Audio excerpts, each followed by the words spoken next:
Buenos días, queridos hermanos. Dios los bendiga. Es muy fácil culpar a Dios. Que levante la mano aquella persona que alguna vez en su vida no haya echado la culpa a Dios por algo.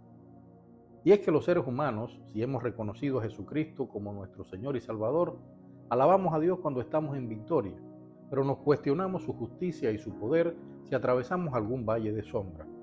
Y si no hemos aceptado a Dios, si nos acordamos de Dios, es para burlarnos de quienes creen en su poder. Pero cuando estamos atravesando algún valle de sombra y de muerte, ahí sí nos acordamos de que Dios existe. Nuestra suposición es elemental. Si Dios tiene el control de todo y nos ama tanto, tiene que evitar que el mal nos toque.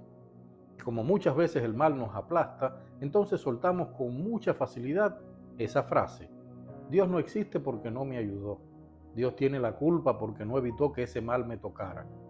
Lo curioso es que en mis casi 30 años en la fe no conozco ni a una sola persona que acuse a Dios que no sea un pecador.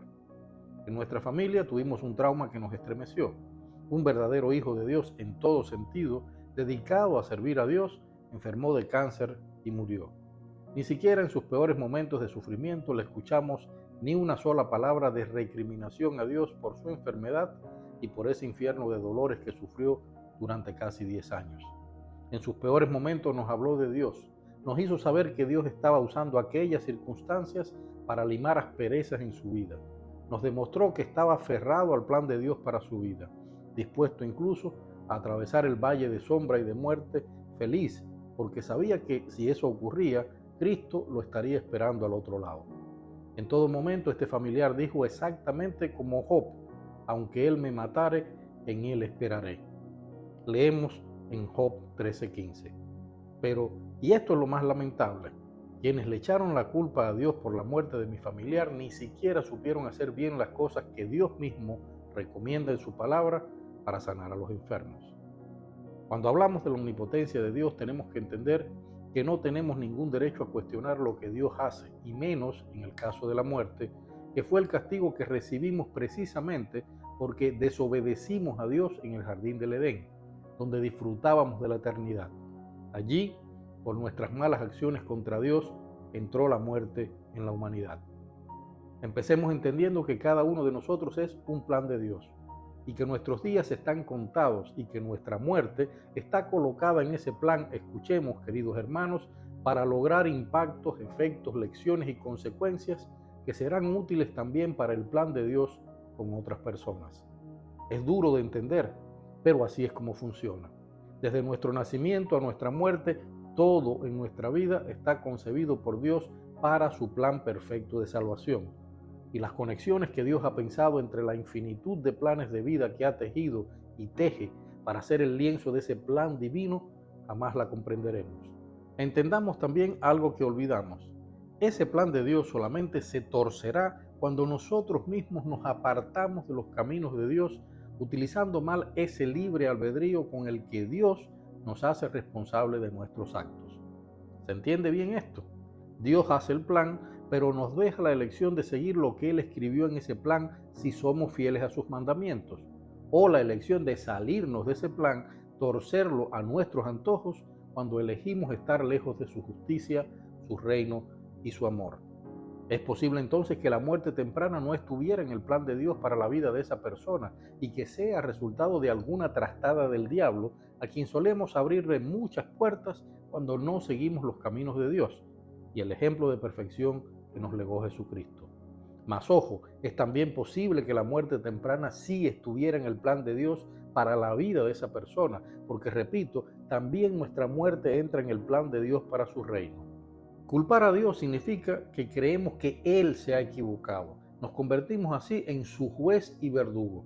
Y eso, queridos hermanos, en simples y llanas palabras, es un disparate.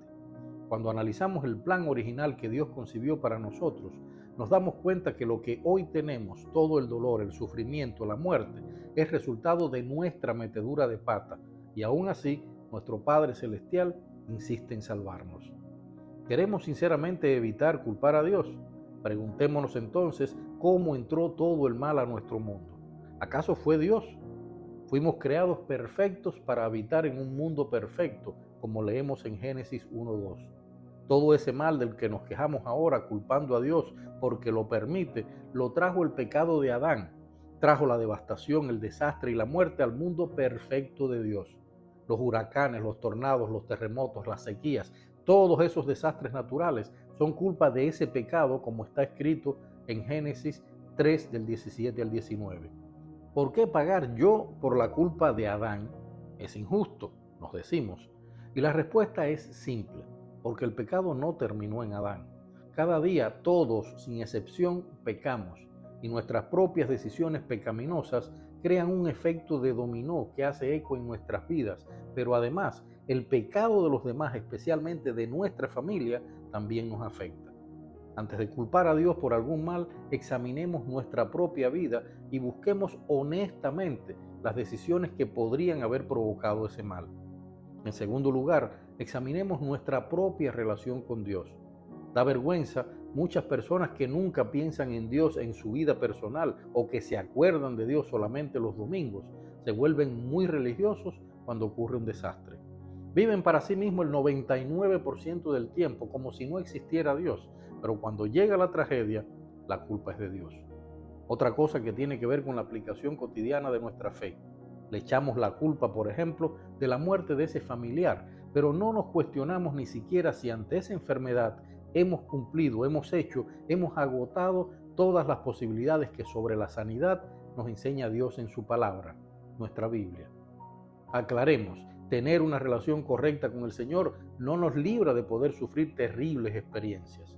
Pero no podemos actuar como el consejo que le dio la esposa de Job a su marido en momentos de sufrimiento. Maldice a Dios y muérete. Leemos en Job 2:9. En vez de culpar a nuestro Señor, podemos correr hacia Él en busca de consuelo, porque tenemos una promesa. En Romanos 8:28 nos dice, a los que aman a Dios todas las cosas les ayudan a bien. Y eso nos ayudará incluso a la hora de aceptar la tragedia, pues tendremos la seguridad de que Dios permite las cosas difíciles, incluso el sufrimiento y la muerte, para sus propios y más elevados propósitos. Y queridos hermanos, aunque sé que es difícil y que no estamos preparados para algo tan fuerte, si deseamos la voluntad de Dios para nuestras vidas, debemos darle prioridad a su voluntad sobre nuestra propia voluntad, convencidos de que además Dios utiliza las dificultades para fortalecernos, dándonos seguramente mayores oportunidades de acumular tesoros en el cielo que las que hubiéramos tenido sin ese dolor. Ante la tentación de culpar a Dios, es mejor escoger la respuesta de Job. Aunque Él me matare, en Él esperaré. Y confiar en que nuestro Padre Celestial siempre tendrá el mejor de los caminos y el mejor destino para nosotros si le hemos sido fiel. Dios los bendiga.